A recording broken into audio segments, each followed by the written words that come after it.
ಮೊದಲೆಲ್ಲ ಕಳ್ತನ ಚಿನ್ನಂಗಡಿಗಳು ದೊಡ್ಡ ದೊಡ್ಡ ಶಾಪ್ಗಳಲ್ಲಿ ಆಗ್ತಿದ್ರೆ, ಇವಾಗ ಒಂದೊತ್ತು ಊಟಕ್ಕೋಸ್ಕರ ತನ್ನ ಹೊಟ್ಟೆ ಪಣ್ಣ ಕಟ್ಟಕ್ಕೋಸ್ಕರ ಕುರಿ ಮೈಸೂರು ಮೇಲೂ ಆಗ್ಬಿಟ್ಟಿದೆ. ಸೀರಿಯಸ್ಲಿ ಹೇಳ್ಕೊಳಕ್ಕೆ ಅಸಹ್ಯ ಆಗ್ತಿದೆ, ಖಂಡಿತವಾಗ್ಲೂ ಭಾರಿ ದುಃಖ ಆಗ್ತಿದೆ. ಆದ್ರೂ ಹೇಳಲೇಬೇಕು, ಹೇಳ್ತಾ ಇದೀನಿ.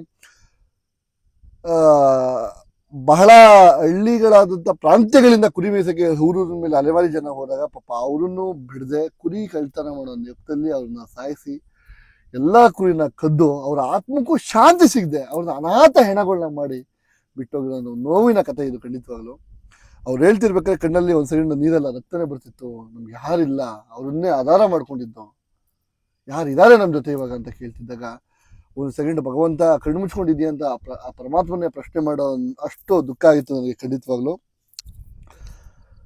ಆ ಸ್ಪಾಟಿಗೆ ಬಂದಿದ್ದೀನಿ. ಟೈಮ್ ನನ್ನ ಫೋನಲ್ಲಿದೆ, ಟೈಮ್ ಸುಮಾರು 1:15 ಆಗಿರಬಹುದು. ಕುರಿ ಥರ ಕಾಣಿಸೋದು ಅಥವಾ ಲೇಡೀಸ್ ಥರ ಕಾಣಿಸೋದು ಏನೋ ಆಗ್ತಿದೆ ಅಂತ ಈ ಊರವ್ರು ಕೊಡ್ತಿರೋ ಒಂದು ಇಂಥದ್ದು. ಸೊ ಅಲ್ಲೇನಿದೆ ಏನಿಲ್ಲ ಅಂತ ಖಂಡಿತವಾಗ್ಲೂ ನಿಮ್ಮ ಮುಂದೆ ತೋರಿಸ್ತಾ ಹೋಗ್ತೀನಿ. ಸೊ ಮಿಸ್ ಮಾಡಬೇಡಿ, ಅಲ್ಲೇ ಎಲ್ಲ ನೋಡಿ.